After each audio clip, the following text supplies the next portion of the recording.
Hello and welcome. Now, for the first time, history from my side. Friends, this session is for the ICSE students who will give board exams. That is, especially for class 10 students from ICSE board.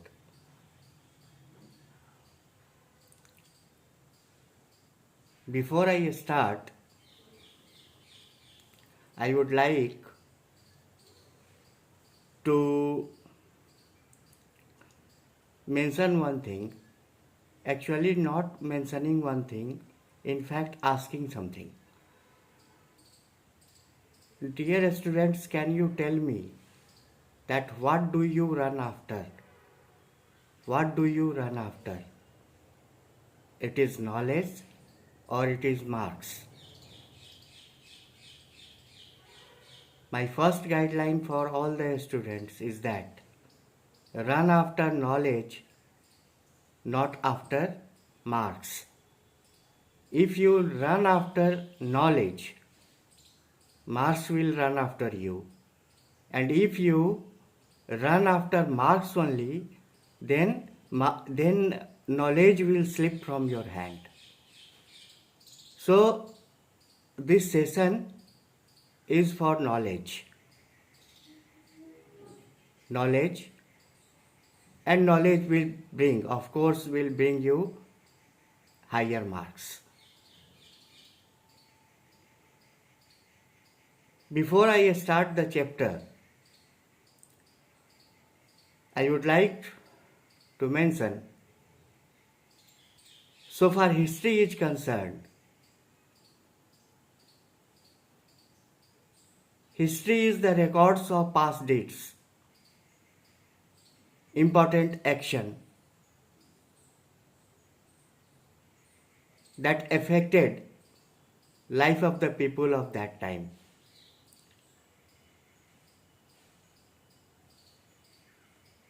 And it is the essence of history that one new event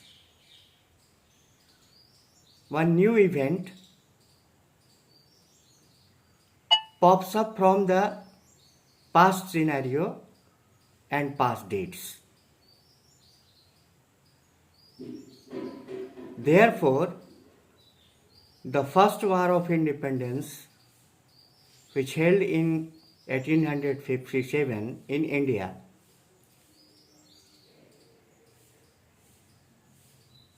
was the outcome of past dates and past scenario.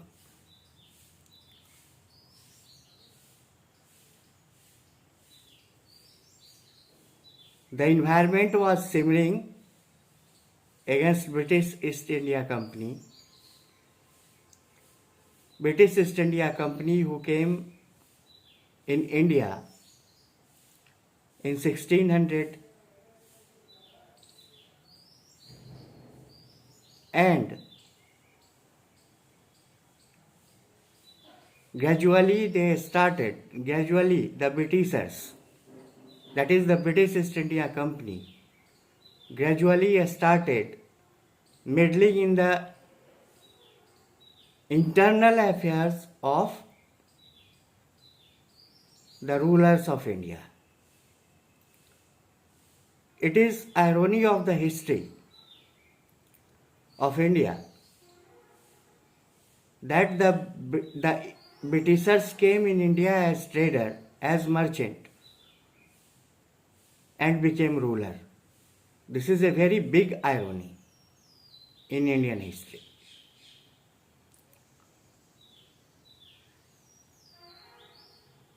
When East India Company started meddling in the internal affairs of the rulers in order to get hold on Indian labors, Indian resources, Indian territory,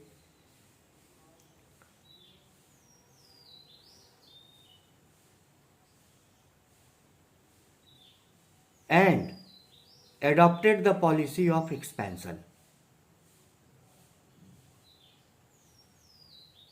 The aggression and the atrocities committed by British East India Company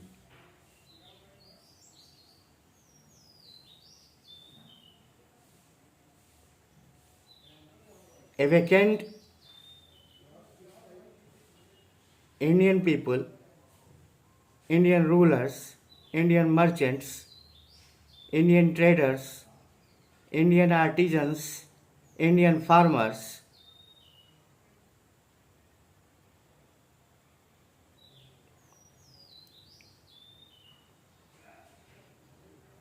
to revolt against British East India Company. But the cunningness of British East India Company and certain diplomatic policies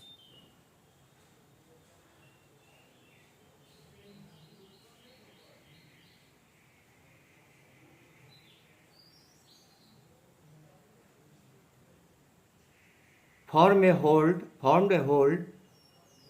It is not only hold, formed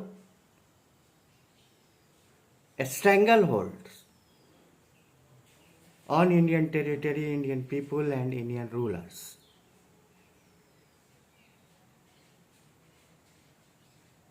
And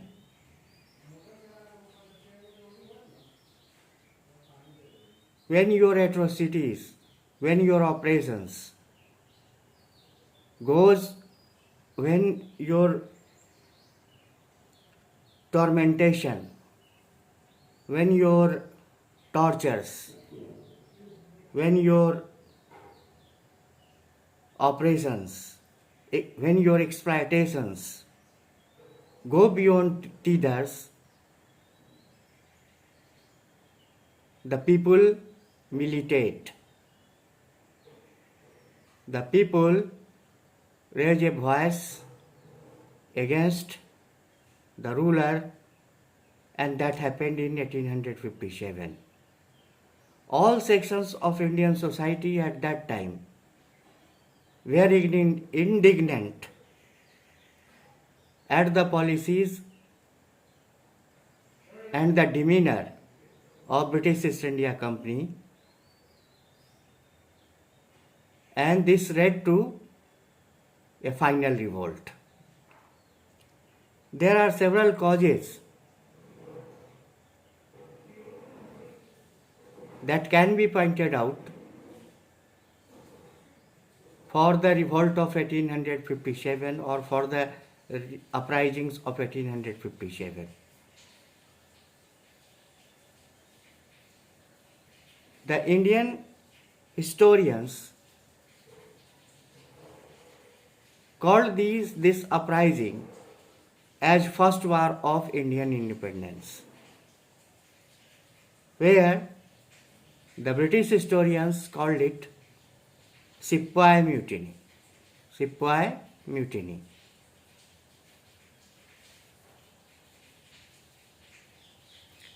It was B.D. Savarkar who for the first time referred the uprising of 1857 as First War of Indian Independence. Because for the first time people were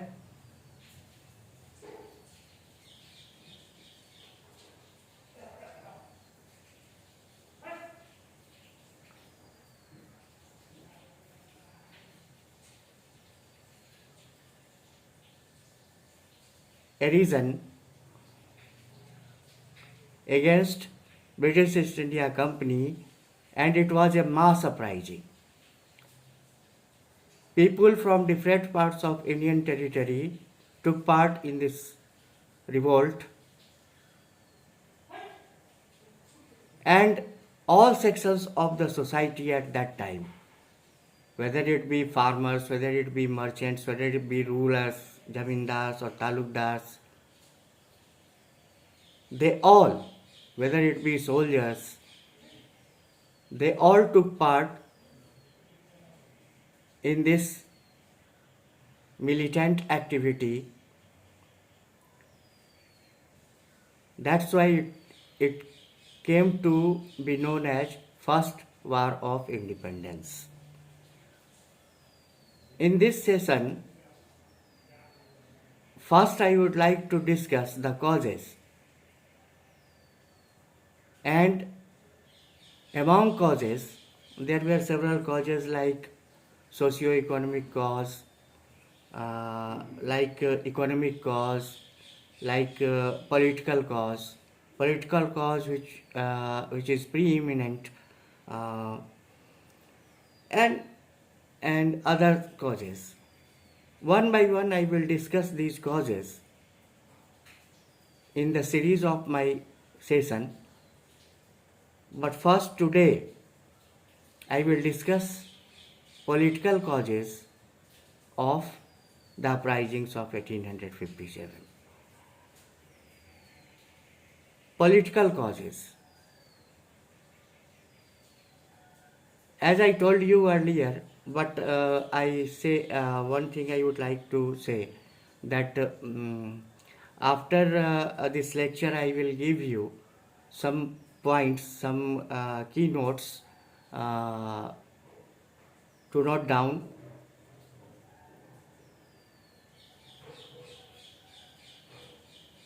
Regarding this particular lecture or regarding this particular session. So listen to me carefully. After that you will write when I will give you the note. Okay. Yes. So I was telling that political causes which was preeminent at that time for the annoyance, for the indignance, for the resentment of the rulers of India and people of India. As the East India Company started the policy of expansion, expanding the territory in India to rule over, first they applied direct war, direct fight against the ruler of Indian territory. Among them, the first battle was fought in 1757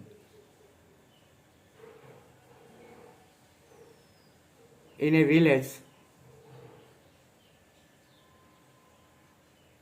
called Palashi, and in history it became famous as the Battle of Palashi. That was fought in 1757.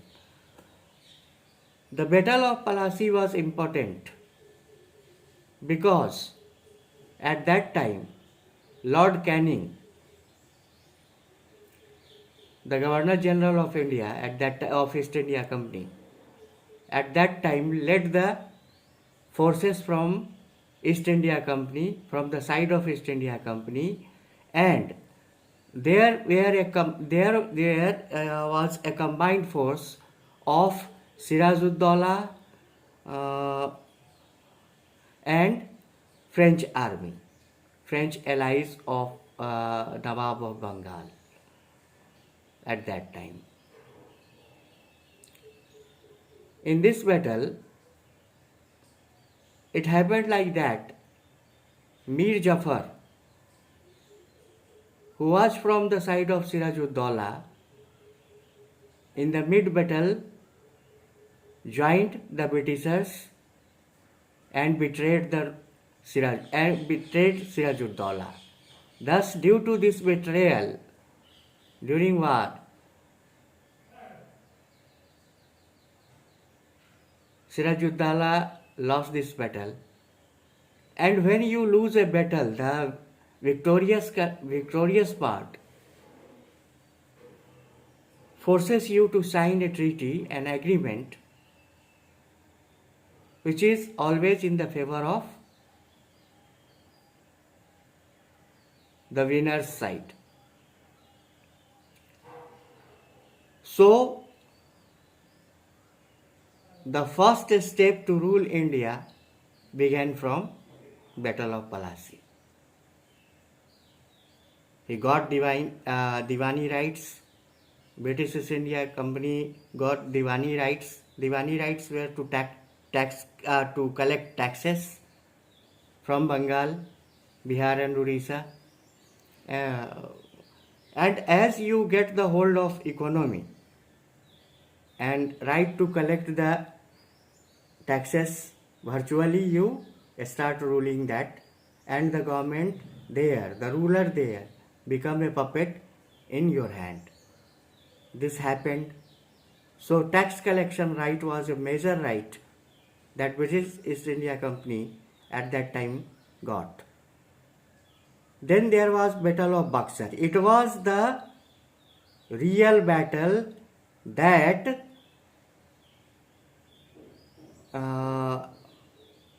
the British intruded into India. It was the main turning point from where the British East India Company started ruling over India. In Battle of Buxar, which was fought on the bank of Ganga River near the site of Patna at present,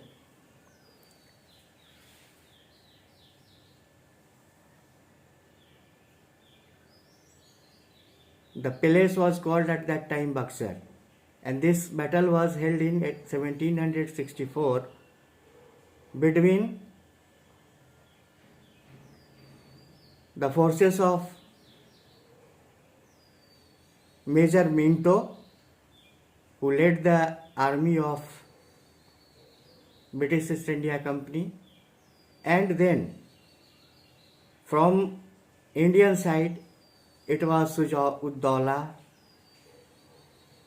the Nawab of Awadh.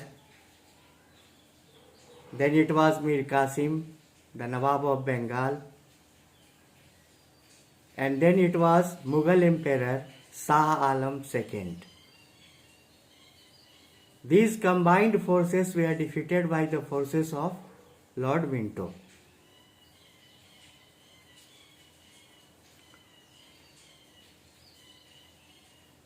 And here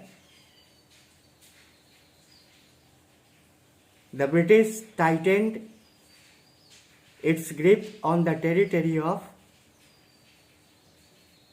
Bengal, Bihar and Orissa. Okay, Shah Alam II signed treaty with the British East India Company and became and Mughal Emperor became pensioner of British East India Company. And Mir Qasim completely succumbed to the forces of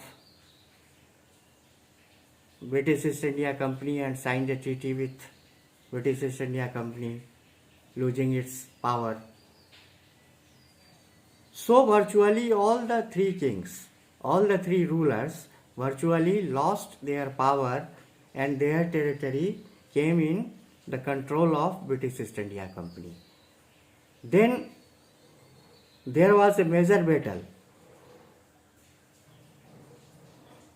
from between 1767 to 1799, that is called the Battle of Mysore.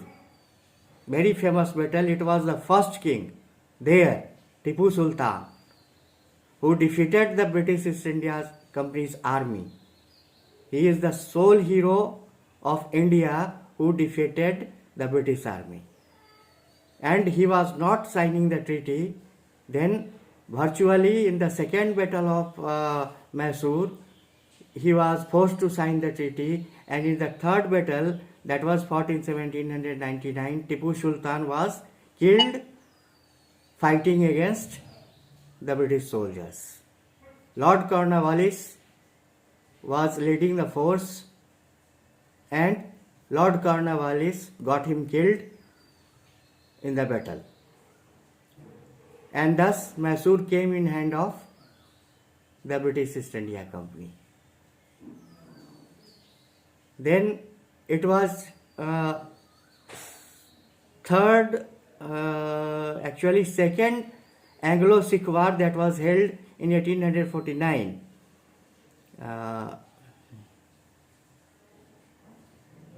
But before that, there was a war between Maratha and the British East India Company. In third Anglo-Maratha War, that was fought in 1818, all the Peshwas lost their territories, their hold, and the territory ruled by Peshwas at that time came in the hands of Britishers. Yes, I was discussing about the second Anglo-Sikh War, which was fought in 1849. The British was victorious in this war, and the Sikh territory, the territory of Punjab, came under the control of British East India Company. So the policy of expansion was followed, first by direct annexation. Directly annexed the Britishers directly annexed the territory, fighting war against the local rulers, and and forcibly captured the territory of the local rulers. After that, two important rule or two important policies. One was subsidiary alliance and another was doctrine of lapse.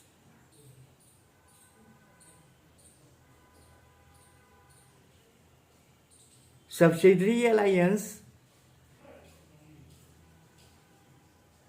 was the treaty, was an agreement between the local rulers and between British East India Company. Subsidiary alliance was introduced by, remember the name, Lord Wellesley, the Governor General at that time.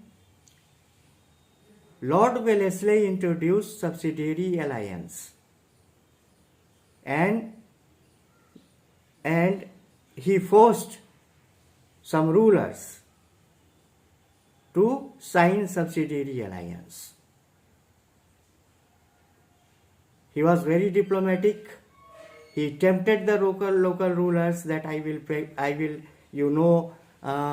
protect your territory from the neighboring enemies. They are always plotting. They are always plotting against you. So like that. Friends, I will continue after some time. Till then, bye. Have a break.